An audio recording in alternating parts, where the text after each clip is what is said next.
Selamat datang di Bisako Om, tempat di mana luka bukan akhir, melainkan awal dari kekuatan. Kisah ini adalah perjalanan nyata Ayla Wulandari, seorang wanita yang sempat dihancurkan oleh cinta, tapi bangkit sebagai pribadi yang tak tergoyahkan. Dengarkan baik-baik, karena ini bukan sekadar cerita balas dendam, tapi tentang bagaimana luka bisa berubah menjadi cahaya yang membimbing banyak orang. Aku, Ayla Wulandari, akan membuktikan bahwa aku bisa lebih sukses, lebih bahagia, dan lebih kuat dari sebelumnya. Dan suatu hari nanti, orang-orang yang pernah meremehkanku akan melihat bahwa aku lebih dari sekadar wanita yang mereka buang begitu saja. Aku adalah sosok yang tak akan pernah berhenti berjuang. 1 tahun setelah aku memutuskan untuk meninggalkan masa lalu yang kelam dan membangun kembali hidupku, aku bisa merasakan perubahan yang signifikan dalam diriku. Meskipun awalnya aku memulai dari titik yang sangat rendah, dengan pekerjaan yang sederhana dan penghasilan yang tidak menentu, aku merasa bahwa setiap langkah kecil yang aku ambil menuju kesuksesan adalah bukti bahwa aku bisa lebih dari yang aku kira.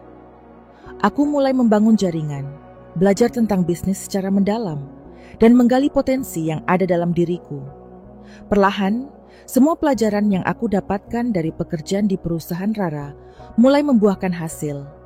Aku mulai berfariasi di dunia bisnis yang sesungguhnya, yang lebih kompleks dan penuh tantangan daripada yang pernah aku bayangkan.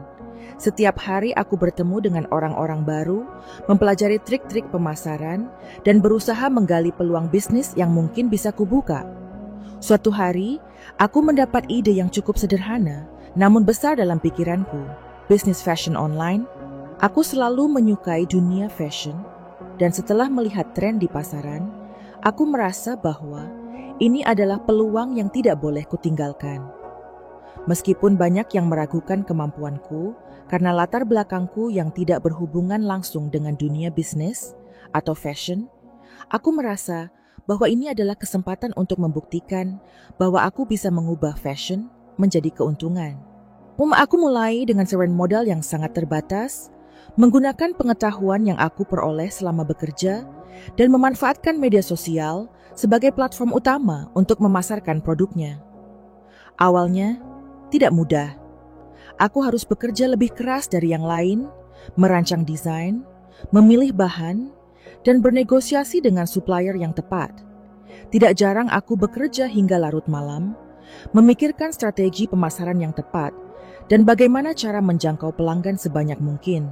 Setiap masalah yang muncul, aku hadapi dengan kepala dingin dan mencari solusi yang tepat. Meski terkadang itu membuatku merasa lelah dan hampir putus asa. Namun, dengan tekad yang bulat dan semangat yang terus berkobar, bisnis fashion onlineku mulai menunjukkan tanda-tanda positif.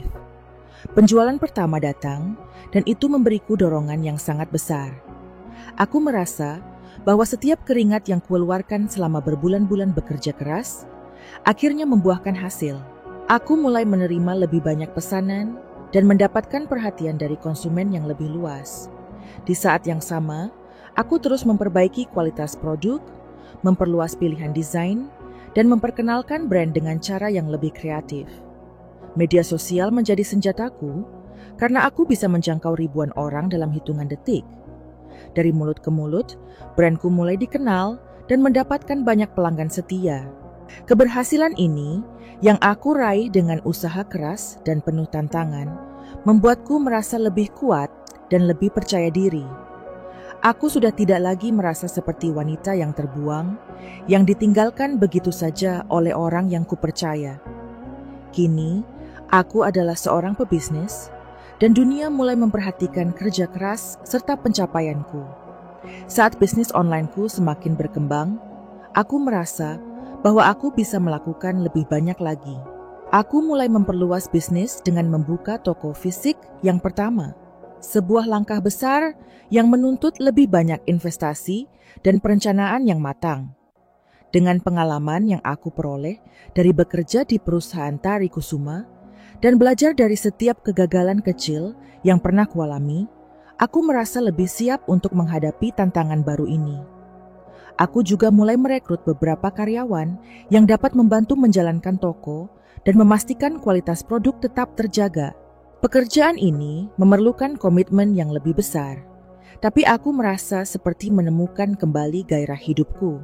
Toko fisik yang kubuka tidak hanya menawarkan produk fashion, tetapi juga berbagai aksesoris yang semakin diminati oleh pasar. Dengan sentuhan pribadi dan pengetahuan tentang tren pasar yang aku pelajari selama bertahun-tahun, tokoku mulai menarik perhatian banyak orang. Bahkan, aku mulai mendapatkan tawaran untuk berkolaborasi dengan influencer dan fashion blogger untuk mempromosikan produk-produknya. Namun, meskipun semua ini terasa seperti mimpi yang menjadi kenyataan, aku tahu bahwa kesuksesan ini bukan datang begitu saja. Di balik setiap pencapaian, ada ribuan tantangan yang harus kuhadapi. Terkadang, aku harus menghadapi pesaing yang lebih besar, masalah stok barang, atau bahkan kendala dalam pengiriman yang mempengaruhi kepuasan pelanggan. Setiap masalah yang datang, aku hadapi dengan kepala tegak, mencari solusi yang tepat, dan berusaha menjaga kualitas pelayanan yang selalu menjadi prioritas utamaku. Perlahan, aku mulai melihat hasil yang nyata dari kerja kerasku. Aku bisa membeli apartemen pertama dengan uang hasil jeripaya sendiri. Dan aku membeli mobil mewah, Mercedes-Benz, yang selama ini hanya aku impikan. Keberhasilan itu memberiku rasa bangga yang mendalam, bukan hanya karena aku bisa mencapai semua itu, tetapi juga karena aku tahu aku melakukannya dengan cara yang benar dan tanpa bantuan siapapun. Aku bukan lagi wanita yang ditinggalkan dalam kehancuran, tetapi seorang pengusaha sukses yang memiliki kontrol penuh atas hidup dan masa depannya. Sementara itu, Raka Mahendra dan Nadira Anjani terus hidup dengan uang pesangon cerai mereka. Namun aku melihat dengan jelas betapa rapuhnya kehidupan yang mereka bangun. Mereka berdua tampak bahagia dengan kehidupan mereka yang penuh dengan kemewahan yang baru mereka raih.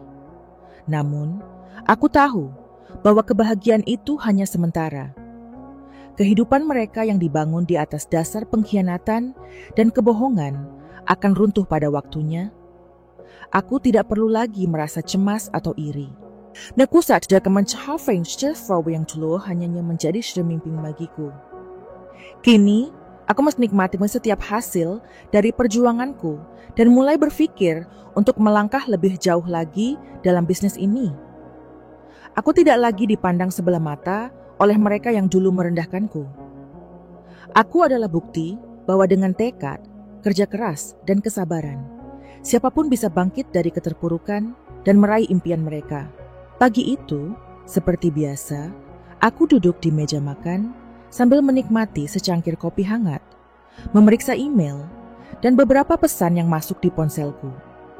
Semua terasa berjalan seperti biasa, sibuk dengan pekerjaan, menjalani rutinitas yang sudah menjadi kebiasaan baru dalam hidupku.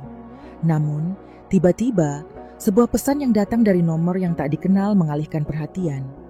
Awalnya, aku tidak merasa ada yang aneh mengingat banyaknya pesan yang aku terima setiap hari. Tetapi, begitu aku membuka pesan itu, rasa terkejut langsung menghantamku. Pesan itu berasal dari Ibu Rina, mantan ibu mertuaku, yang selama ini tidak pernah menghubungiku sejak perceraian. Pesannya pendek, namun cukup jelas. Ayla Wulandari, Raka Mahendra, dan Nadira Anjani akan menikah minggu depan.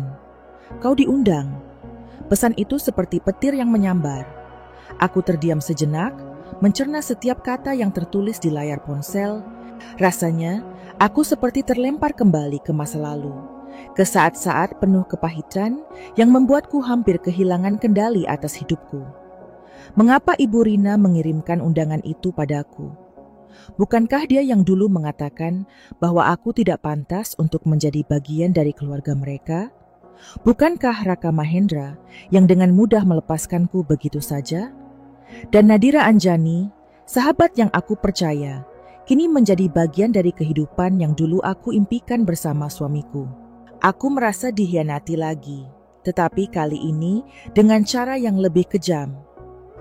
Mereka ingin aku hadir, melihat pernikahan mereka yang seharusnya menjadi perayaan cinta mereka di atas puing-puing pernikahanku yang telah hancur. Namun, entah mengapa, ada sesuatu dalam diriku yang mengatakan bahwa aku tidak boleh mundur. Ini perangan aksis amtensdeng mereka. Ini tentang diriku, tentang siapa aku sekarang, dan bagaimana aku akan memperlihatkan kepada mereka bahwa aku lebih dari sekadar wanita yang mereka buang begitu saja. Aku merenung sejenak, mencoba menilai apakah aku harus pergi atau tidak. Rasa sakit dan amarah itu datang begitu saja. Namun seiring berjalannya waktu, amarah itu mulai berubah menjadi sebuah tekad yang kuat. Aku tidak akan membiarkan mereka melihatku dalam keadaan lemah. Tidak. Kalnismoinch, aku akan syukur menunjukkan kepada mereka bahwa aku sudah jauh lebih baik, lebih sukses, dan lebih kuat daripada yang mereka bayangkan. Aku sudah memiliki hidup yang baru, dan aku sudah jauh lebih berharga dari sebelumnya. Jika mereka ingin aku hadir di pernikahan mereka, aku akan hadir, tetapi kali ini dengan cara yang berbeda. Aku tidak akan datang sebagai wanita yang terluka dan terhina.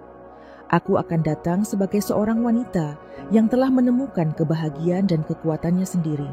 Keputusan itu datang dengan cepat, meskipun hatiku terasa berat.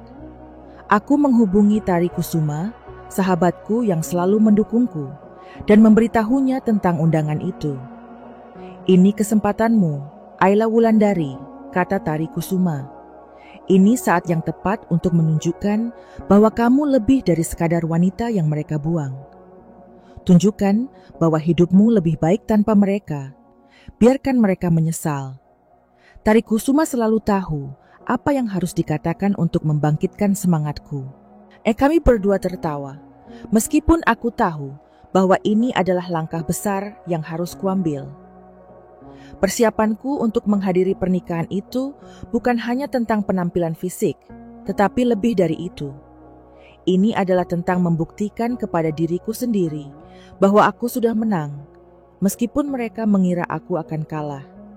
Hari demi hari, aku mulai merencanakan penampilanku untuk hari itu. Aku memutuskan untuk mengenakan gaun termahal yang pernah aku beli. Sebuah gaun yang dirancang oleh desainer terkenal yang benar-benar menonjolkan bentuk tubuhku dan memberi kesan elegan.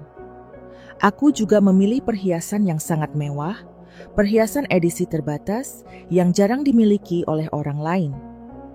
Aku ingin tampil sempurna, tidak hanya untuk mereka, tetapi juga untuk diriku sendiri. Ostios enenggus mi mencerko stets betap potion omot johu om. Aku telah berkembang. Betapa aku telah bangkit dari kehancuran yang mereka sebabkan. Aku tidak hanya ingin tampil cantik, tetapi aku ingin mereka melihat bahwa aku adalah seorang wanita yang lebih dari sekadar istri yang ditinggalkan. Aku ingin menunjukkan bahwa aku bisa sukses tanpa mereka, dan aku bisa meraih semua itu tanpa harus bergantung pada siapapun. Selain itu, aku juga membawa sopir pribadi dan mobil mewah, Mercedes-Benz terbaru, yang akan mengantarku ke acara pernikahan itu. Aku tahu ini akan menjadi kejutan bagi mereka, tetapi yang lebih penting, ini adalah simbol dari perubahan besar dalam hidupku. Aku tidak lagi mengendarai mobil biasa atau menaiki kendaraan umum seperti dulu. Kini, aku punya segalanya, semua yang dulu hanya menjadi impian. Aku ingin terfkeh meli dan apa yang firman mereka lewatkan. Dan apa yang aku dapatkan setelah mereka meninggalkanku. Bukan untuk membalas dendam, tetapi untuk menunjukkan bahwa aku tidak memerlukan mereka untuk bahagia. Saat hari pernikahan itu semakin dekat, aku merasa campur aduk. Ada kegembiraan, ada ketegangan, dan ada rasa ingin tahu tentang bagaimana mereka akan bereaksi ketika melihatku. Namun, di balik semua perasaan itu, ada satu hal yang pasti. Aku tidak akan takut. Aku tidak akan mundur. Aku sudah sebangun kembali hidupku, dan inilah saatnya untuk menunjukkan bahwa aku lebih dari sekadar wanita yang mereka anggap tidak berarti. Aku akan datang ke pernikahan itu dengan kepala tegak, dengan keyakinan bahwa aku telah menang, bahkan sebelum acara itu dimulai. Mereka mungkin mengira aku akan merasakan kesedihan atau penyesalan, tetapi mereka salah. Aku sudah melampaui semua itu, dan aku siap untuk memperlihatkan siapa aku sekarang.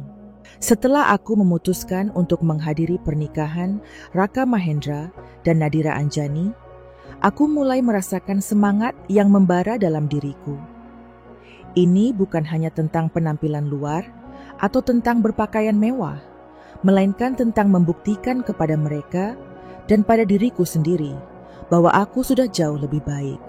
Jika dulu aku dianggap lemah, tak mampu bertahan, dan dipandang sebelah mata, maka sekarang adalah waktunya untuk membalikkan keadaan. Owan aku tak hanya mengarcinin perniwan ejunej, tetapi aku jadi bukti hidup bahwa meskipun mereka merusak hidupku, aku tetap bisa bangkit, lebih kuat, dan lebih sukses. Aku bukan lagi wanita yang dulu mereka perlakukan dengan rendah hati. Aku adalah seorang wanita yang telah menemukan kekuatan dalam dirinya sendiri. Persiapanku kali ini berbeda dari segala hal yang pernah aku lakukan sebelumnya. Setiap detail yang kuperhatikan adalah untuk memastikan bahwa aku akan membuat kesan yang tak terlupakan. Gaun yang kubeli bukan hanya sekadar pakaian, tetapi pernyataan bahwa aku bisa mendapatkan apa yang dulu mungkin mereka anggap mustahil untukku. Gaun itu adalah karya desainer terkenal yang mengerti betul bagaimana merancang busana yang elegan dan modern.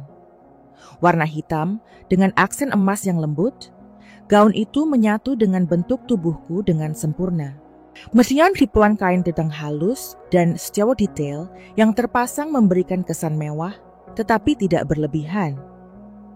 Aku ingin mereka melihat bahwa aku tidak hanya memperhatikan penampilan, tetapi juga kualitas dan kesan yang bisa aku ciptakan.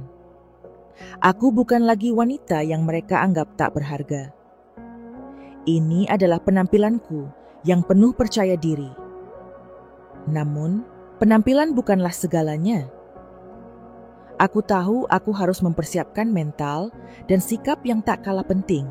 Aku bukan hanya datang untuk menunjukkan kekayaanku atau penampilanku, tetapi aku datang dengan niat untuk menunjukkan bahwa aku lebih dari sekadar istri yang ditinggalkan. Aku telah mengubah hidupku, membangun dunia baru yang penuh dengan kesuksesan yang aku raih dengan usaha dan kerja keras. Aku memutuskan untuk tidak hanya datang dengan gaun mewah, tetapi juga dengan sikap yang tak tergoyahkan. Setiap kata yang akan aku ucapkan, setiap gerakan yang aku buat, semuanya harus menyampaikan pesan yang jelas, bahwa aku bukan lagi orang yang bisa mereka anggap remeh. Mobil Mercedes-Benz yang kubawa adalah simbol dari perubahan besar dalam hidupku. Mobil yang dulunya hanya menjadi impian, kini menjadi kenyataan. Aku tahu mereka akan terkejut melihatku tiba dengan mobil mewah ini. Motorstentjes awas berpikir bahwa aku warfans hanya untuk mesenus anwar keberhasilan material. Tetapi aku stahin bahwa ini lebih dari sekadar benda atau kemewahan. Ini adalah simbol dari kebebasan yang telah aku capai. Kebebasan yang tak bisa mereka ambil dariku, meskipun mereka mencoba meruntuhkan hidupku dulu. Mereka tak akan mengerti seberapa banyak usaha yang telah kutanamkan untuk mencapai titik ini, seberapa banyak rasa sakit yang telah kulewati untuk bisa meraih keberhasilan. Saat aku mulai merencanakan setiap detail persiapanku, ada satu hal yang selalu aku ingat. Aku bukan datang untuk membalas dendam, tetapi untuk menunjukkan bahwa aku lebih kuat daripada sebelumnya. Semua kebencian dan amarah yang dulu menguasai diriku kini telah berubah menjadi kekuatan yang membimbingku untuk melangkah maju. Aku tidak datang untuk merusak pernikahan mereka atau untuk membuat mereka menyesal, tetapi untuk membuktikan bahwa aku bisa menemukan kebahagiaanku sendiri. Pakustu, meskipun aku datang dengan penampilan yang mencolok, mereka tak akan bisa melihatku sebagai wanita yang kalah atau terpuruk. Mereka akan melihat wanita yang telah menemukan keberhasilannya, yang tak lagi bergantung pada orang lain untuk bahagia. Aku juga mempersiapkan diri dengan berbicara banyak dengan Tari Kusuma, sahabat yang selalu mendukungku. Tari Kusuma tahu betul bagaimana perasaan dan niatku. Ingat, Ayla Wulandari, katanya, ini bukan tentang membuktikan bahwa mereka salah, tetapi tentang menunjukkan bahwa kamu bisa jauh lebih baik tanpa mereka. Kalimat itu benar-benar menyentuh hatiku. Aku bukan datang untuk merusak hubungan mereka atau menciptakan drama. Aku hanya ingin mereka tahu bahwa aku adalah seseorang yang pantas dihargai. Bahwa aku adalah seseorang yang bisa bangkit dan sukses meskipun dihadapkan pada pengkhianatan yang begitu besar. Setiap langkah yang kuambil menuju pernikahan itu terasa semakin pasti. Aku merasa lebih kuat, lebih percaya diri, dan lebih siap dari sebelumnya. Aku tahu, aku tidak hanya akan membuat mereka terkejut, tetapi aku juga akan membuat diriku sendiri bangga. Mungkin mereka menganggap aku tak mampu, tapi hari itu akan membuktikan bahwa aku telah berubah. Aku bukan lagi wanita yang mereka anggap tak berguna atau gagal. Aku adalah wanita yang telah menemukan kekuatannya, dan aku akan menunjukkan kepada mereka bahwa aku bisa meraih apapun yang aku inginkan tanpa bantuan mereka. Ini adalah waktuku untuk bersinar, dan aku akan memperlihatkan pada dunia, terutama pada mereka, bahwa aku adalah orang yang lebih kuat, lebih mandiri, dan lebih sukses daripada yang mereka bayangkan. Pernikahan itu akhirnya tiba, hari yang sudah lama ku tunggu, namun dengan perasaan yang sangat berbeda. Aku merasa seakan dunia ini milikku, dan aku siap menunjukkan pada mereka bahwa aku bukan lagi wanita yang mereka anggap rapuh dan terjatuh.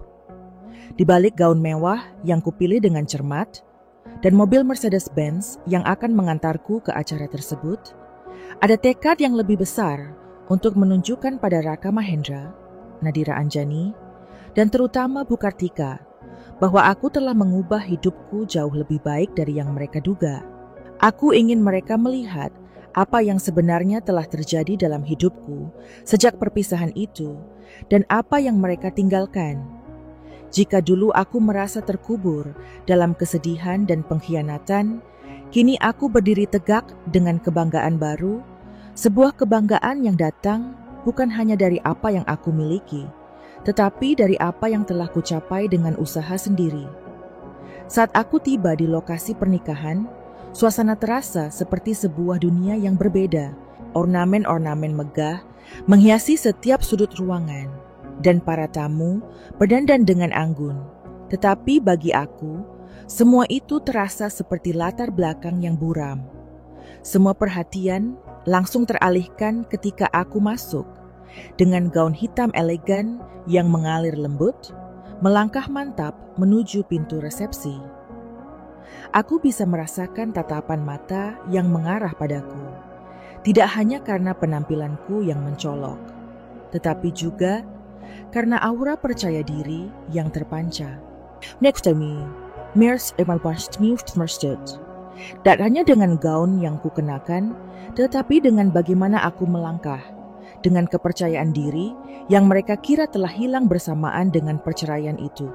Raka Mahendra dan Nadira Anjani yang sebelumnya percaya bahwa aku akan datang dalam kesedihan atau bahkan ketakutan, kini harus menghadapi kenyataan bahwa aku jauh lebih baik dari yang mereka bayangkan. Begitu aku melangkah masuk, aku bisa melihat ekspresi terkejut yang terbentuk di wajah Raka Mahendra. Ia yang dulu begitu percaya diri, kini terlihat canggung dan tak tahu harus berkata apa. Nadira Anjani yang biasanya penuh percaya diri, juga tampak terkejut. Matanya yang semula penuh dengan kebahagiaan, kini terlihat bingung dan sedikit cemas. Aku bisa mendengar bisikan dari tamu yang ada di sekitar. Beberapa di antaranya berbisik dengan heran, seolah bertanya-tanya, siapa sebenarnya wanita yang baru saja masuk ke dalam ruangan itu? Aku bisa merasakan kehadiranku memberi dampak yang begitu besar. Tanpa harus berkata banyak, hanya dengan penampilanku, aku sudah bisa membuat mereka semua merasa tidak nyaman. Ini adalah pembalasan kecil yang kuinginkan untuk menunjukkan bahwa meskipun mereka menganggapku tak berharga, aku kini memiliki lebih dari yang mereka bayangkan. Saat aku melewati meja resepsi, Nadira Anjani yang berada di sana tak bisa menyembunyikan rasa terkejutnya. Wajahnya pucat dan suaranya sedikit gemetar ketika ia bertanya, "Dedinda, kau pakai baju apa itu?" Aku tersenyum dengan santai, meskipun dalam hatiku, aku tahu ada rasa puas yang menyelimuti.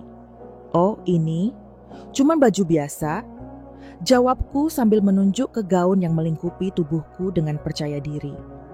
Tapi mobilku di luar mungkin lebih menarik, tambahku dengan nada ringan. Namun setiap kata yang keluar dari mulutku seperti sembilu yang menusuk. Aku bisa melihat betapa pernyataanku itu membuat mereka semakin tidak nyaman, terutama Raka Mahendra. Ia yang sebelumnya tampak begitu bahagia, kini tampak cemas dan tak tahu harus berbuat apa.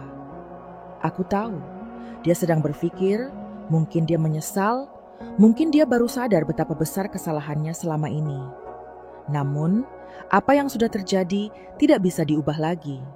Om aku saudara bersitu-hani ancient dan nampak yang bisa menghapus semua yang telah aku lalui. Bu Kartika, yang biasanya selalu mendukung anaknya, tampak terdiam dan terkejut melihatku.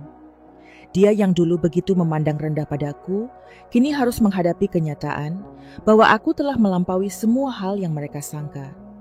Aku bisa melihat wajahnya yang pucat, matanya yang terbuka lebar. Bu Kartika, yang dulu selalu merasa lebih superior dariku, kini terdiam seakan tak tahu harus berkata apa. Matanya berkeliling, seolah mencari-cari alasan untuk menjelaskan kenapa aku bisa datang dengan penampilan seperti ini. Namun, dia tak bisa berkata banyak, karena kenyataan sudah berbicara lebih keras darinya. Aku tidak hanya datang dengan penampilan yang memukau, tetapi dengan aura yang menunjukkan bahwa aku telah mencapai kesuksesan. Semua upaya mereka untuk merendahkanku ternyata sia-sia. Mereka tidak tahu bahwa aku telah menemukan kebahagiaanku, dan ini adalah saat yang tepat untuk memperlihatkan bahwa aku lebih dari sekadar wanita yang mereka tinggalkan dengan penuh pengkhianatan. Melihat mereka yang terperangah di hadapanku memberi kepuasan yang tak terhingga. Aku merasa bahwa setiap langkah yang aku ambil selama ini, setiap peluh yang tercurah, dan setiap air mata yang pernah jatuh, kini terbayar lunas. Merestat de Hausmaschinat op Schroeklasker. Dus tetap in semua keondurakster en keberanian out semester yang telah aku bangun. Aku sesudahnya bukan lagi wanita yang mereka kenal. Aku telah bertransformasi menjadi seseorang yang lebih kuat, lebih berharga, dan lebih sukses daripada mereka kira. Aku tahu, meskipun mereka merasa terkejut, mereka akan mengingat hari ini untuk waktu yang lama. Aku bukan datang untuk merusak pernikahan mereka atau untuk membuat mereka menyesal. Aku datang hanya untuk menimbau kalian satu hal, bahwa hidupku setelah mereka pergi jauh lebih baik dan lebih indah daripada yang mereka bayangkan. Setelah resepsi pernikahan yang penuh dengan kejutan itu, aku merasa seakan semua beban yang pernah kutanggung selama ini mulai menguap. Aku tidak hanya berhasil menunjukkan keberhasilanku kepada Raka Mahendra, Nadira Anjani, dan Bu Kartika, tetapi juga kepada diriku sendiri. Aku bukan lagi wanita yang rapuh dan tak berdaya. Dan aku bukan lagi orang yang mereka anggap sebagai beban dalam hidup mereka. Aku adalah wanita yang telah bangkit, yang kini memiliki segalanya yang mereka kira takkan pernah aku capai. Namun, meskipun hari itu memberikan kepuasan tersendiri, aku tahu karma tidak pernah terlambat. Apa yang mereka lakukan padaku dulu, pengkhianatan yang mereka berikan, tidak akan lepas begitu saja. Semuanya, meskipun tampaknya baik-baik saja untuk mereka, mulai memasuki titik balik yang tidak mereka duga. Aku mendengar kabar bahwa setelah pernikahan, hidup Raka Mahendra dan Nadira Anjani ternyata tidak berjalan mulus. Keputusan mereka untuk berinvestasi di sebuah proyek besar yang mereka kira akan membawa keuntungan cepat, ternyata berakhir dengan kerugian yang sangat besar. Awalnya, mereka tampak percaya diri dengan harapan mereka akan mendapatkan kekayaan lebih dari investasi tersebut. Namun, seperti pepatah yang sering diucapkan Tari Kusuma padaku, orang yang pernah menginjakan kaki di tanah rendah pasti akan merasakan kerasnya saat mereka jatuh dari ketinggian. Begitu perusahaan yang mereka investasikan mulai mengalami kerugian besar, hidup mereka berubah. Raka Mahendra yang dulu terlihat sombong dan penuh percaya diri kini harus menghadapi kenyataan pahit. Dia harus berurusan dengan utang yang menumpuk, dan hal itu tentu saja mengganggu hubungan mereka. Nadira Anjani yang sebelumnya dengan percaya diri menghabiskan uang pesangon dari perceraian kami untuk membeli barang-barang mewah, akhirnya terjebak dalam gaya hidup konsumtif yang tak terkontrol. Di awal pernikahan mereka merasa tak terkalahkan. Namun seiring berjalannya waktu, Nadira Anjani mulai merasakan dampak buruk dari kebiasaannya yang boros. Semua yang mereka anggap sebagai kebahagiaan itu mulai rapuh, dan aku bisa merasakan kepuasan pribadi yang tak terlukiskan. Namun, yang paling mengejutkan adalah kabar tentang Nadira Anjani. Ternyata, kehidupan rumah tangga mereka tidak seperti yang mereka bayangkan. Nadira Anjani yang sebelumnya sangat aktif menjaga citra dirinya sebagai wanita sempurna, ternyata menyembunyikan sisi lain dari dirinya yang jauh lebih gelap. Aku mendapat informasi dari Tari Kusuma bahwa Nadira Anjani ternyata berselingkuh lagi, kali ini dengan bosnya sendiri. Dia yang dulu begitu percaya diri dan merasa menang, kini harus menanggung akibat dari perbuatannya. Ketika Raka Mahendra mengetahui bahwa Nadira Anjani kembali menjalin hubungan dengan orang lain, kemarahan dan kekecewaannya mencapai puncaknya. Dia merasa dikhianati oleh Nadira Anjani, namun sebenarnya dia juga sadar bahwa dirinya sendiri tidak pantas diperlakukan lebih baik. Bagaimanapun, dia adalah bagian dari kehancuran yang terjadi dalam hidupku. Sekarang, karma mulai bekerja, dan mereka tak bisa lagi lari dari kenyataan. Aku tak bisa menahan rasa puas saat mendengar bahwa Nadira Anjani diusir dari rumah oleh Raka Mahendra. Dia yang dulu begitu percaya diri, kini harus menghadapi kenyataan bahwa dia telah kehilangan segalanya. Semua impian tentang kehidupan bahagia yang pernah dia janjikan untuk dirinya sendiri, kini hanya tinggal kenangan pahit. Seolah tak cukup dengan pengkhianatan yang dia lakukan terhadapku, Nadira Anjani kini juga harus merasakan pengkhianatan dari orang yang dia pilih untuk bersama. Meski banyak yang mengatakan bahwa dia pantas mendapatkan karma ini, aku hanya bisa melihatnya dengan hati yang penuh rasa prihatin, namun tidak ada sedikit pun rasa kasihan. Dia telah memilih jalan hidupnya dan sekarang harus menanggung konsekuensinya. Aku, di sisi lain, merasa bahwa karma tidak hanya mengunjungi mereka dalam bentuk kejadian-kejadian yang menimpa hidup mereka, tetapi juga dalam cara mereka harus melihat hidupku yang kini penuh dengan pencapaian. Mereka mungkin menganggap bahwa aku akan hidup dalam kesulitan dan kesedihan setelah perceraian itu. Namun kenyataannya, aku kini menjadi seseorang yang jauh lebih sukses dari sebelumnya. Setiap langkah yang aku ambil menuju kebahagiaan itu seolah menjadi cambuk bagi mereka, mengingatkan mereka tentang bagaimana mereka meremehkan dan menyakitiku. Aku tahu mereka merasa tidak nyaman melihatku berhasil, apalagi setelah melihat betapa rendahnya hidup mereka kini. Kehidupan mereka yang penuh dengan kebohongan dan kesalahan semakin lama semakin rapuh. Semua yang mereka bangun dengan kebohongan mulai runtuh satu persatu. Sementara itu, bisnisku semakin berkembang. Setiap hari, aku merasa semakin dekat dengan kesuksesan yang ingin kupunya. Aku merasa bahwa semua yang aku alami, semua penderitaan yang dulu aku rasakan, kini mulai membuahkan hasil yang luar biasa. Aku belajar dari setiap kesalahan yang mereka buat, dan aku tahu bahwa aku tak akan pernah jatuh ke lubang yang sama. Aku sudah memiliki kehidupan yang lebih baik, dan itu adalah sesuatu yang tidak bisa mereka ambil dariku. Karma memang kadang datang dengan cara yang tak terduga, Tetapi apa yang mereka rasakan sekarang adalah hasil dari apa yang mereka perbuat terhadapku. Dan aku, Ayla Wulandari, tidak lagi merasa sakit atau lemah. Aku merasa lebih kuat dan lebih berharga daripada sebelumnya. Kehidupan Nadira Anjani dan Raka Mahendra yang dulu tampak begitu sempurna, kini mulai retak. Dan aku tidak bisa menahan rasa puas melihat kehancuran yang mereka alami.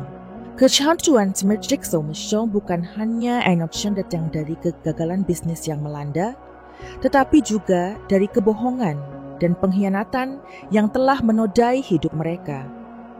Aku mendengar desas-desus dari beberapa teman lama bahwa Nadira Anjani ternyata kembali terjerat dalam perasaan cinta yang salah.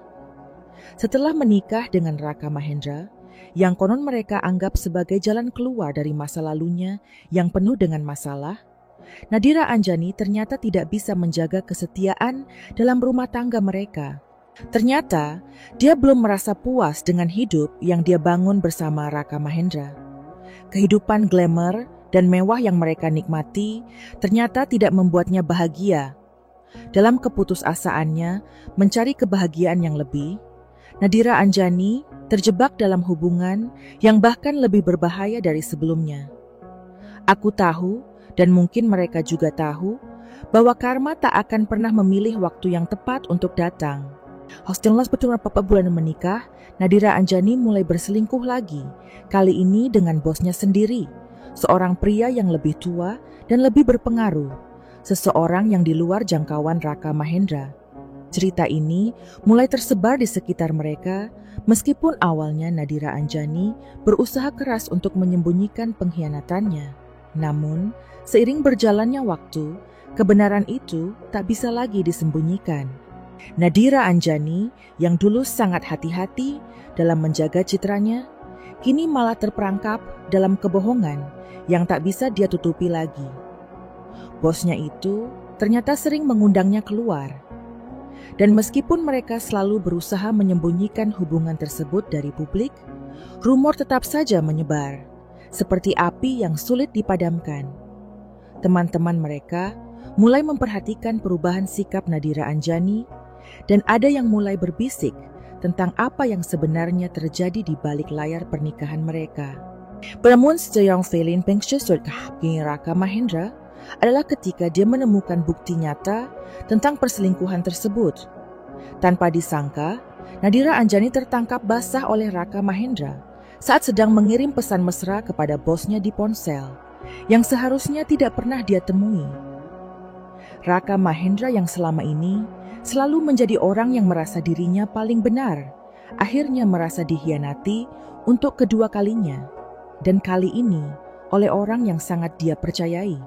Tak ada lagi pembelaan yang bisa dia lakukan untuk Nadira Anjani.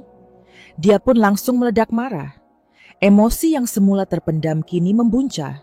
Dan Nadira Anjani yang selama ini begitu mengandalkan kecantikannya dan pesonanya untuk mendapat perlindungan mulai terpojok. Tanpa ampun, Raka Mahendra mengusirnya keluar dari rumah mereka. Semua mimpi indah yang dulu mereka bangun bersama kini hancur berantakan hanya karena kebohongan dan ketidaksetiaan yang tak terhitung jumlahnya.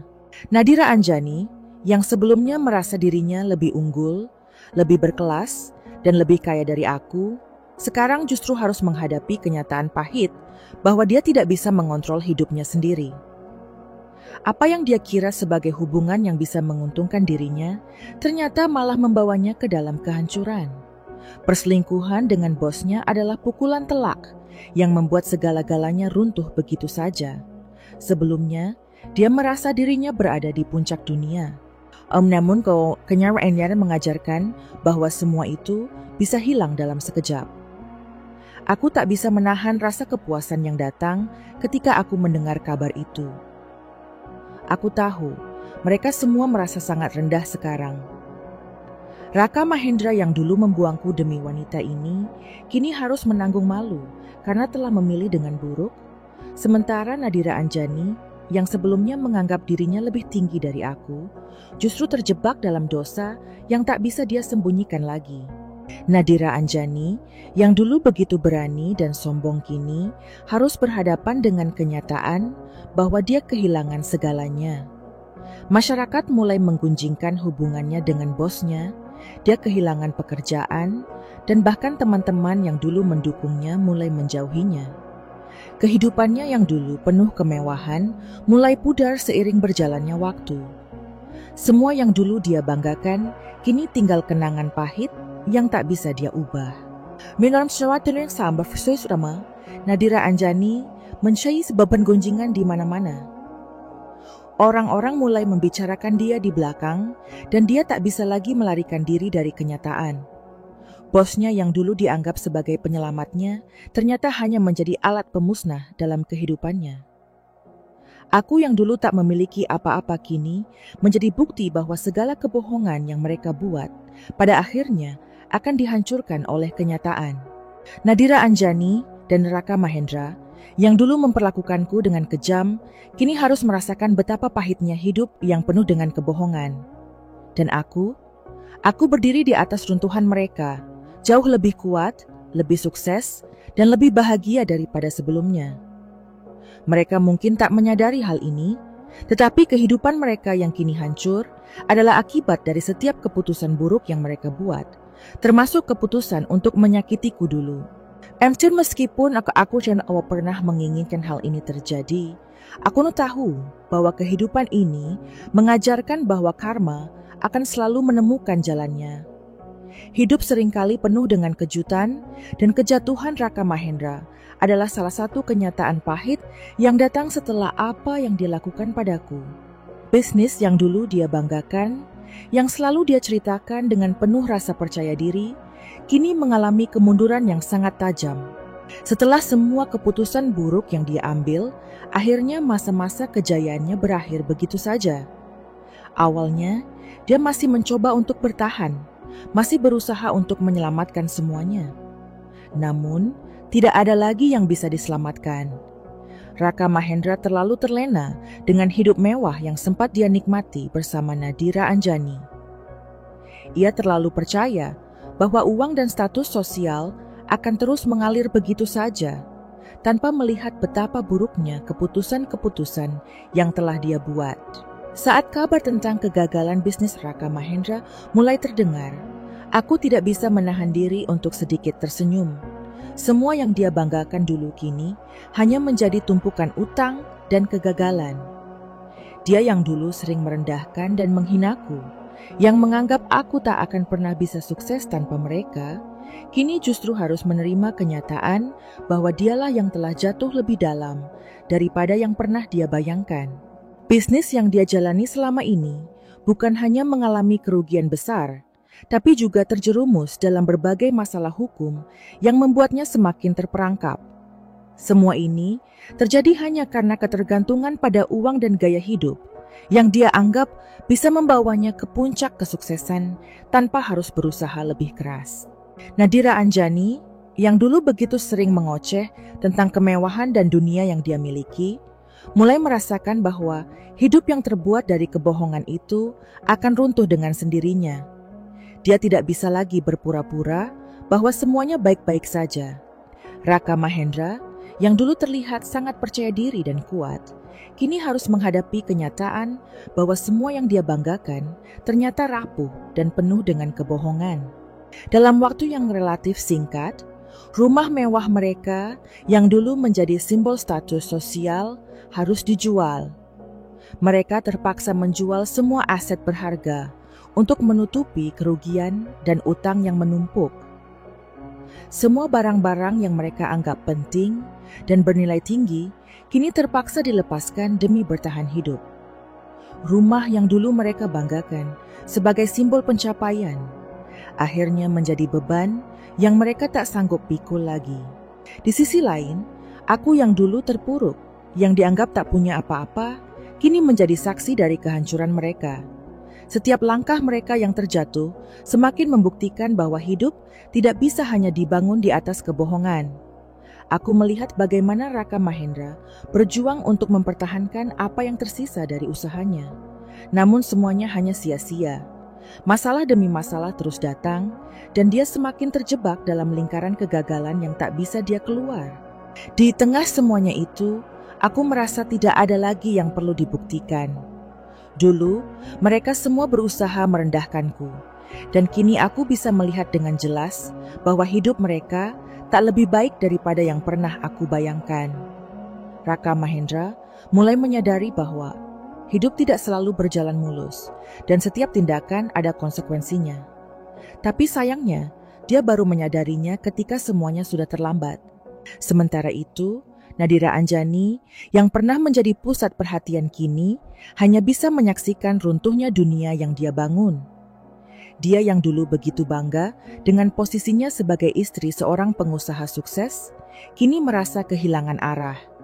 Mereka berdua yang dulu merasa mereka bisa merendahkan dan menginjakku, kini harus menghadapi kenyataan bahwa karma datang dengan cara yang tak terduga. Aku tidak perlu melakukan apa-apa selain berdiri di sini dan menyaksikan bagaimana hidup mereka terpecah belah dengan sendirinya. Kejatuhan bisnis Raka Mahendra adalah pembalasan yang tidak bisa dihindari. Satu persatu, kegagalannya mengungkapkan dengan jelas bahwa setiap tindakan buruk yang dilakukan di masa lalu akan datang dengan harga yang harus dibayar. Dulu mereka menganggap aku sebagai beban, sebagai orang yang tak pantas hidup dalam dunia mereka. Tapi sekarang, aku bisa melihat mereka berjuang untuk sekadar bertahan hidup. Sementara aku bisa tersenyum dengan segala yang telah aku capai. Bahkan, saat dunia mereka runtuh, aku bisa melihat bahwa mereka tak punya pilihan lain selain menerima takdir yang mereka buat sendiri. Aku merasa tidak perlu melakukan apapun untuk membalas mereka, karena hidup sudah memberikan karma dengan cara yang jauh lebih menyakitkan daripada yang bisa aku lakukan. Keberhasilanku semakin dikenal di berbagai kalangan, dan aku tidak bisa menahan rasa bangga yang muncul dalam diriku. Setelah bertahun-tahun menjalani hidup yang penuh dengan cobaan, akhirnya aku bisa berdiri di puncak yang sebelumnya aku anggap mustahil tercapai. Bisnis fashion online yang kukembangkan terus berkembang pesat. Aku berhasil membangun sebuah merek yang dikenal banyak orang. Pelanggan mulai berdatangan dan pesanan semakin banyak. Tidak hanya itu, aku berhasil membuka beberapa cabang di beberapa kota besar dengan rencana untuk memperluas ke pasar internasional. Setiap kali aku mengingat perjalanan panjang yang kulalui, aku merasa sangat bersyukur. Aku tahu bahwa semua pencapaianku bukan hanya hasil kerja keras, tetapi juga bukti bahwa seseorang bisa bangkit dari keterpurukan, bahkan jika itu berarti harus melewati jalan yang penuh dengan penderitaan dan pengkhianatan. Semakin makin banyak media yang tertarik untuk mewawancaraiku. Mereka ingin tahu rahasia kesuksesanku, bagaimana aku bisa meraih apa yang aku miliki sekarang setelah begitu banyak orang meragukanku di masa lalu. Aku seringkali diundang dalam acara talk show, majalah bisnis, dan bahkan beberapa stasiun TV mulai mengangkat kisahku sebagai inspirasi. Setiap kali aku berbicara tentang perjalanan hidupku, aku merasa seakan hidupku sendiri seperti sebuah film yang penuh dengan liku-liku. Tetapi yang lebih penting adalah aku bisa berbagi kisah itu untuk memberi harapan kepada orang lain yang mungkin merasa terpuruk seperti yang dulu pernah kurasakan. Aku mulai menyadari bahwa meskipun perjalanan ini penuh dengan air mata, itu adalah perjalanan yang harus kutempuh agar aku bisa menjadi pribadi yang lebih kuat. Namun, kesuksesanku juga membawa perubahan dalam cara orang memandangku. Tidak hanya media, tetapi banyak orang-orang yang dulu mengabaikanku mulai memperhatikan. Banyak orang yang dulu meremehkan aku, kini mencoba mencari cara untuk berhubungan denganku. Bahkan, beberapa teman lama yang sempat menjauh di saat aku membutuhkan bantuan kini, datang dengan berbagai alasan. Beberapa dari mereka berusaha menghubungiku untuk menjalin kerjasama bisnis, sementara yang lainnya hanya ingin berbicara denganku, seakan-akan mereka ingin memperbaiki hubungan yang telah lama terputus. Aku tidak bisa menyalahkan mereka, karena aku tahu bahwa di dunia ini banyak yang datang karena melihat kesuksesan, bukan karena rasa tulus. Namun, aku sudah terlalu bijaksana untuk jatuh dalam perangkap itu. Aku tahu siapa yang benar-benar ada untukku dan siapa yang hanya datang untuk kepentingan mereka sendiri. Bahkan Raka Mahendra dan Nadira Anjani yang dulu merasa superior dan lebih dari aku, mulai mencari cara untuk berhubungan dengan diriku. Raka Mahendra mulai menghubungiku melalui pesan singkat, mencoba mencari alasan untuk berbicara. Aku bisa merasakan betapa terdesaknya dia. Kini, dia bukan lagi orang yang tampak kuat dan percaya diri. Bisnisnya bangkrut, hidupnya berantakan, dan dia kehilangan segala yang dulu dia banggakan. Dalam pesan-pesan singkat itu, dia mencoba mengingatkan aku tentang masa-masa indah ketika kami bersama, berusaha menyentuh sisi hatiku yang dulu mungkin mudah terluka. Namun, kali ini aku tidak bisa begitu saja jatuh dalam rayuannya. Aku telah berubah menjadi seseorang yang lebih kuat, lebih bijaksana, dan lebih berhati-hati. Aku tidak akan mengizinkan diriku untuk terjerumus ke dalam kebohongan dan pengkhianatan yang sama. Aku juga mendengar bahwa Nadira Anjani mulai merasa sangat kesepian dan terasing. Setelah perselingkuhannya terbongkar dan dia dipecat dari pekerjaannya, hidupnya berubah drastis. Dia yang dulu selalu dikelilingi teman-teman dan kemewahan, kini merasa kehilangan segalanya. Teman-teman yang dulu selalu mendukungnya mulai menjauhinya. Nadira Anjani merasa bahwa dia telah kehilangan tempat di dunia ini. Kekuatan dan pesona yang dulu dia andalkan kini terasa sia-sia. Tidak ada lagi yang melihatnya dengan cara yang sama seperti dulu. Semua orang kini tahu siapa dia sebenarnya, dan hal itu menghancurkan citranya yang dulu begitu sempurna. Sebagian besar orang mulai menghindar darinya, bahkan mereka yang dulu seringkali mendukungnya kini melihatnya dengan pandangan yang berbeda. Nadira Anjani, yang dulunya menjadi pusat perhatian, kini harus hidup dalam bayang-bayang kesalahan-kesalahannya sendiri. Aku tidak merasa kasihan kepadanya. Justru, aku merasa dia mendapatkan apa yang pantas dia dapatkan setelah segala pengkhianatan yang dia lakukan. Sementara itu, aku terus berkembang. Aku mendapatkan peluang lebih banyak, termasuk berkolaborasi dengan beberapa selebritas ternama yang ingin memakai produknya. Banyak dari mereka yang tertarik untuk bekerja sama dengan aku, dan beberapa dari mereka bahkan membantuku mempromosikan brandku di media sosial mereka. Keberhasilan ini membuka banyak pintu baru, dan aku merasa seakan-akan dunia ini memberikan peluang yang tak pernah aku bayangkan sebelumnya. Mieszno posterini dengan rasa puas, karena aku tahu bahwa semua yang kuterima adalah hasil dari usaha keras, bukan karena kebetulan atau bantuan orang lain. Aku membangun hidupku dari nol, dan kini aku bisa menikmati buah dari kerja keras itu. Meskipun banyak orang yang mencoba mendekatiku, aku tetap puas pada. Aku tidak ingin terjebak dalam hubungan yang salah lagi. Aku sudah belajar dari pengalaman buruk yang lalu. Aku tahu siapa yang pantas ada dalam hidupku, dan siapa yang hanya datang untuk memanfaatkan kesuksesan yang telah aku capai. Ada banyak orang yang mencoba mencari celah untuk kembali terhubung denganku.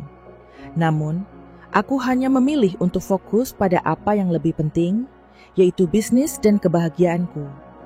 Jika dulu aku merasa terhina dan terjatuh karena pengkhianatan, kini aku bisa berdiri dengan tegak dan membuktikan bahwa aku lebih dari sekadar korban. Aku adalah pemenang, dan dunia ini tidak akan bisa menurunkanku lagi.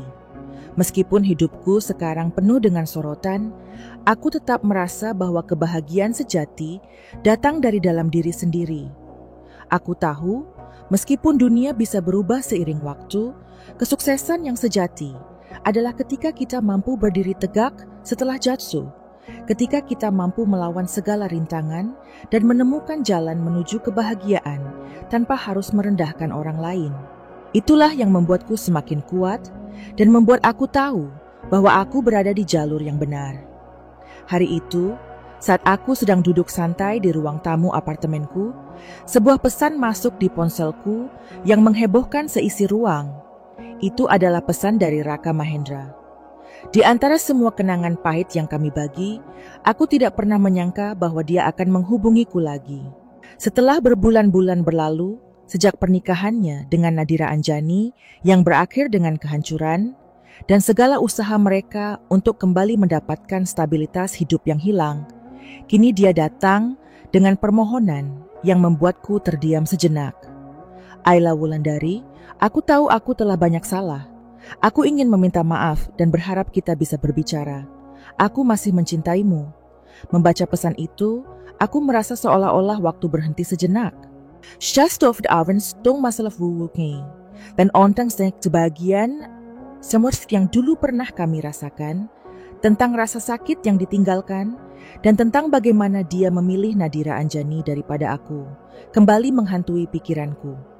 Hati ini terasa sesak, tapi aku berusaha tetap tenang. Tidak bisa dipungkiri bahwa masih ada perasaan marah, kecewa, dan terluka yang mengendap dalam dadaku. Namun, aku sadar bahwa aku tidak boleh membiarkan masa lalu kembali menghancurkan hidupku. Dulu, saat aku terjatuh, dia tidak ada untuk mengangkatku. Dia lebih memilih untuk bersama dengan Nadira Anjani, sahabatku sendiri, meninggalkanku dalam kesendirian yang sangat dalam. Bahkan ibu mertuaku yang selalu mendukungnya ikut bersikap seolah-olah aku bukan bagian dari keluarga mereka lagi. Kini, setelah segala kebahagiaan yang mereka kira akan bertahan selamanya runtuh, dia datang kepadaku dengan permohonan yang seakan menantang logikaku. Mengapa dia baru datang sekarang? Mengapa setelah semua yang terjadi, dia merasa berhak meminta maaf dan kembali masuk ke dalam hidupku? Aku duduk termenung, berpikir panjang. Bagaimana bisa seseorang yang pernah mengkhianatimu, yang pernah meremukkan hatimu, tiba-tiba muncul dengan permintaan seolah-olah semua itu bisa dilupakan begitu saja? Apakah dia benar-benar merasa menyesal? Ataukah ini hanya upaya terakhirnya untuk memperbaiki posisi hidupnya yang kini terjerembab? Aku tidak bisa langsung memberi jawaban. Semua ini terlalu rumit. Dan aku merasa bahwa kali ini aku harus lebih bijak dalam bertindak. Setelah berdiam diri, akhirnya aku memutuskan untuk menanggapi permohonannya. Aku tahu bahwa ini adalah ujian bagi diriku.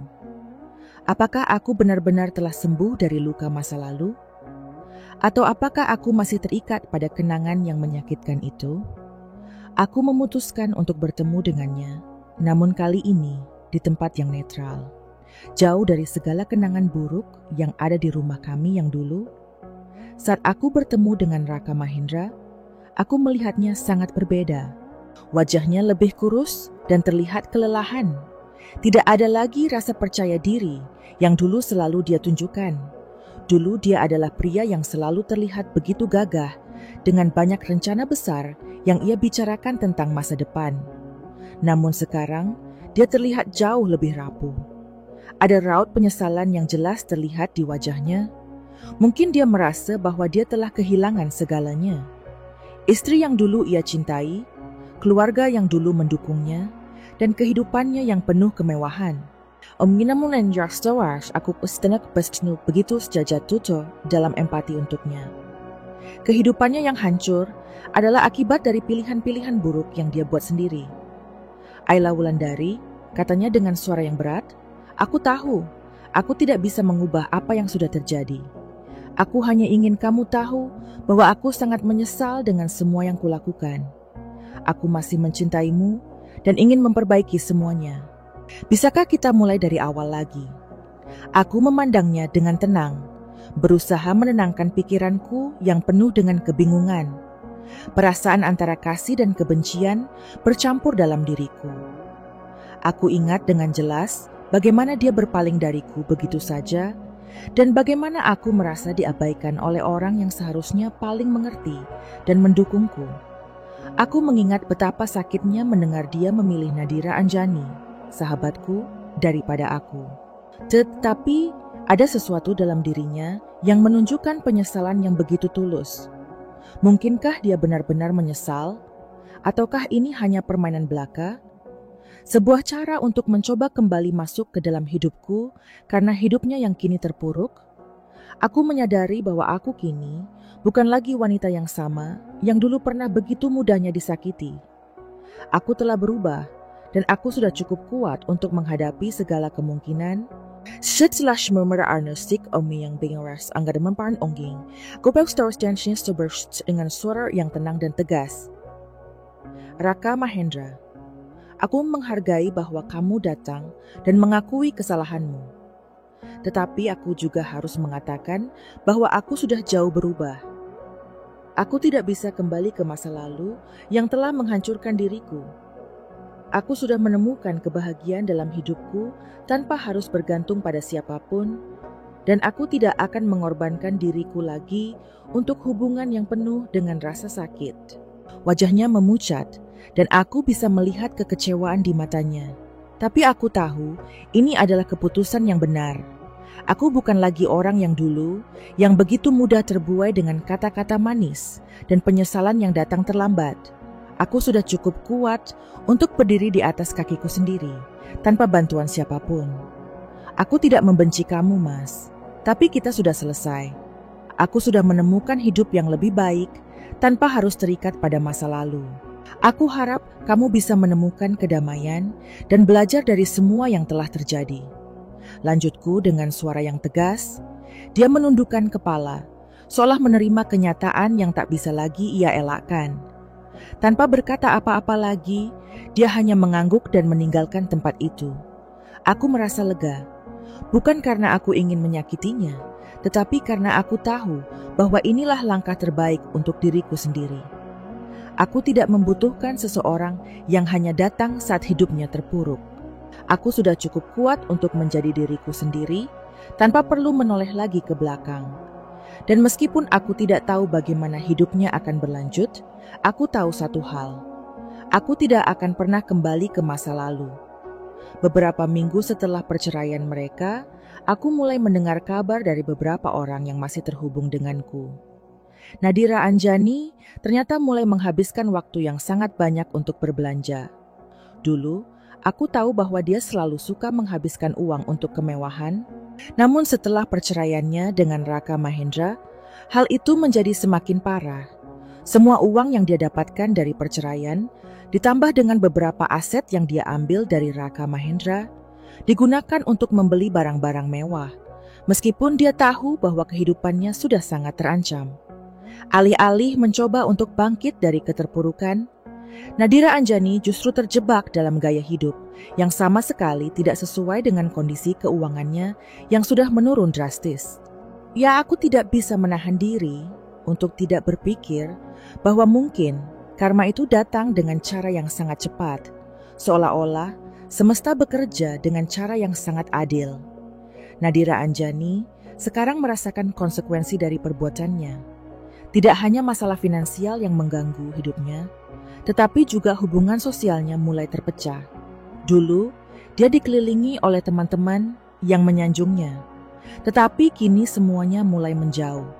Beberapa teman dekatnya yang pernah menjadi bagian dari kehidupannya yang penuh pesona, kini menghindarinya. Mereka mulai sadar bahwa Nadira Anjani bukanlah orang yang bisa mereka percaya.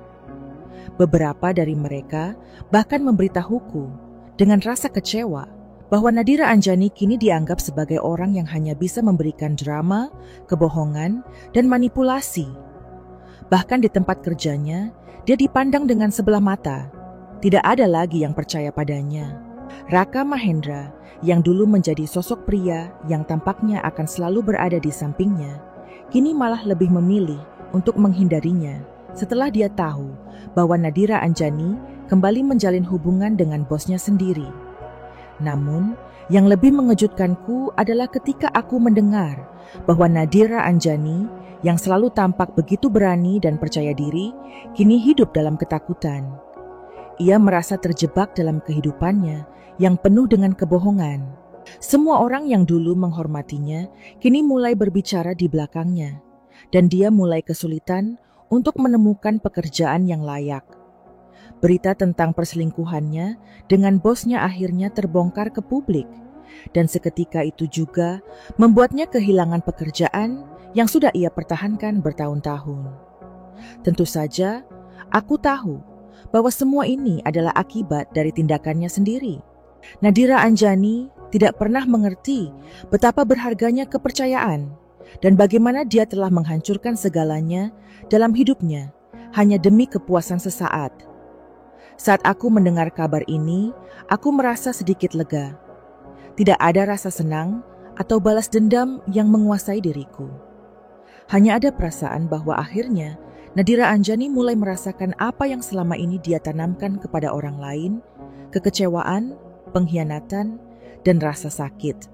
Aku memutuskan untuk tidak ikut campur terlalu banyak dalam urusannya.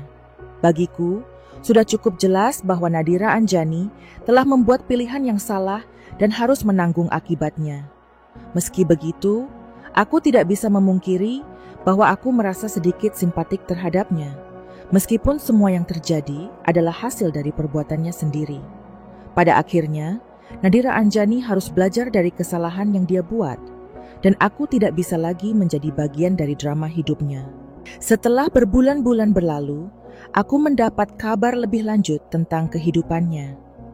Nadira Anjani akhirnya terpaksa pindah ke kota kecil untuk memulai hidup baru, jauh dari gemerlap dunia yang dulu ia nikmati. Semua yang dulu dia banggakan, kekayaan, status, dan pengaruh, sekarang hanyalah kenangan yang menggelapkan pikirannya. Aku sempat bertanya-tanya, apakah Nadira Anjani benar-benar menyesali tindakannya? Atau apakah dia masih terjebak dalam kebohongan yang ia buat sendiri? Namun, aku sadar bahwa hidupku kini jauh lebih baik, tanpa adanya orang-orang yang menambahkan beban dalam hidupku. Aku telah belajar untuk fokus pada hal-hal yang penting, pada apa yang aku miliki sekarang, dan pada masa depan yang lebih cerah yang kujalani tanpa harus terikat pada masa lalu yang penuh pengkhianatan. Sementara Nadira Anjani berjuang untuk menemukan kembali pijakannya, aku memilih untuk terus maju. Aku tahu bahwa perjalanan hidupku telah membawa aku ke tempat yang jauh lebih baik, jauh dari semua penderitaan dan kesulitan yang dulu mewarnai hariku. Aku telah membuktikan pada diriku sendiri bahwa kekuatan sejati datang dari dalam diri, dan tidak ada yang bisa merampas kebahagiaanku yang telah kutemukan, bahkan Nadira Anjani sekalipun. Hari-hari berlalu, dan kehidupan semakin memberi banyak pelajaran berharga. Setelah melewati banyak cobaan, aku akhirnya merasa bisa menarik napas lega. Bisnisku Everfins berkembang. Sanj Aksni lebih dikenal di dunia bisnis, bukan hanya sebagai seorang wanita yang pernah dihancurkan oleh pengkhianatan, tetapi juga sebagai sosok yang telah bangkit dan menciptakan kehidupannya sendiri dengan kerja keras dan dedikasi. Aku merasa seolah-olah dunia ini terbuka lebar di hadapanku, memberi peluang yang sebelumnya tak pernah kubayangkan. Tapi lebih dari segalanya, aku merasa hatiku lebih ringan, dan aku telah menemukan kedamaian dalam diriku yang selama ini kucari-cari. Namun, kebahagiaan sejati datang dalam bentuk yang tak terduga. Seseorang yang tak pernah kuharapkan hadir, masuk ke dalam hidupku dengan cara yang sangat alami, tanpa drama atau kerumitan. Aditya Ramelan, seorang investor muda yang memiliki visi yang tajam dan hati yang baik, masuk ke dalam dunia bisnis yang kujalani. Pertemuan pertama kami terjadi dalam sebuah seminar bisnis yang diadakan di kota, di mana aku menjadi salah satu pembicara utama. Aditya Ramelan duduk di barisan depan, dan meskipun aku tidak mengenalnya, aku bisa merasakan ketertarikannya pada topik yang kujelaskan.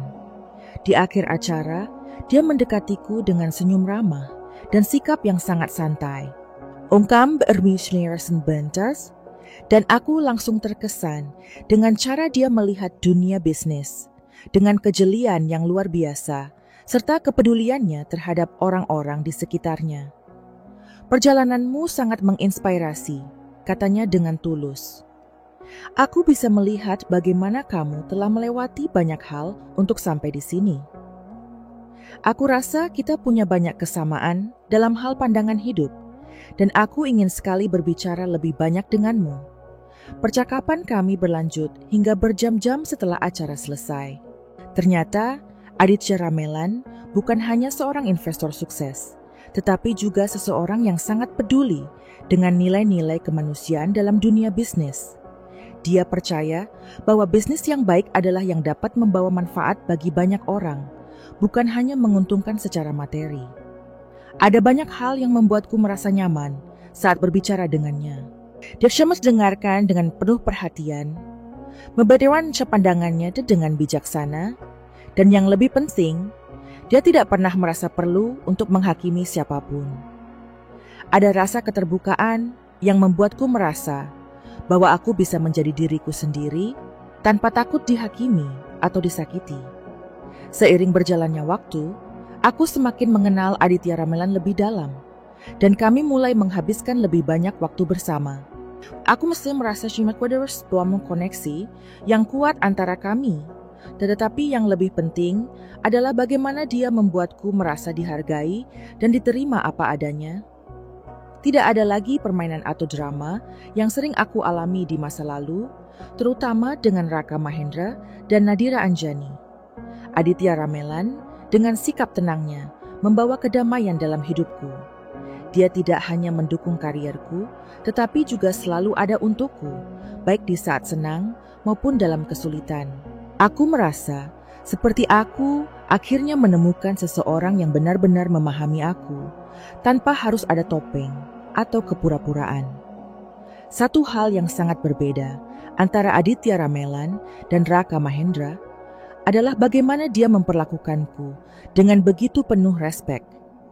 Di masa lalu, aku selalu merasa bahwa aku harus memenuhi harapan orang lain untuk dihargai, terutama oleh Raka Mahendra, yang selalu mempermasalahkan segala kekuranganku.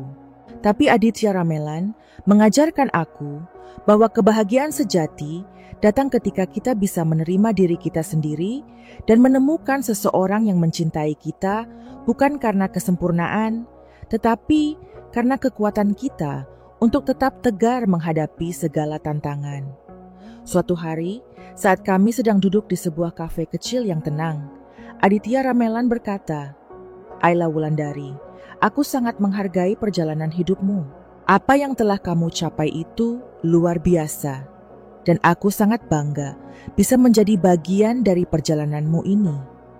Tapi lebih dari itu, aku ingin kamu tahu bahwa aku melihat keindahan dalam dirimu yang jauh lebih dalam dari sekadar kesuksesan yang terlihat di luar. Aku ingin menjadi orang yang selalu mendukungmu, tak hanya dalam bisnis, tapi dalam hidup secara keseluruhan.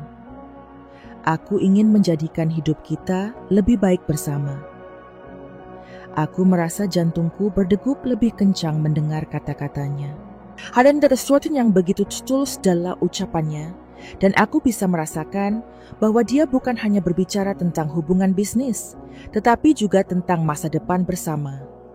Bagiku, ini adalah momen yang penuh makna, karena setelah bertahun-tahun menjalani kehidupan yang penuh luka dan pengkhianatan, akhirnya aku menemukan seseorang yang tulus mencintaiku tanpa embel-embel atau kepentingan lain.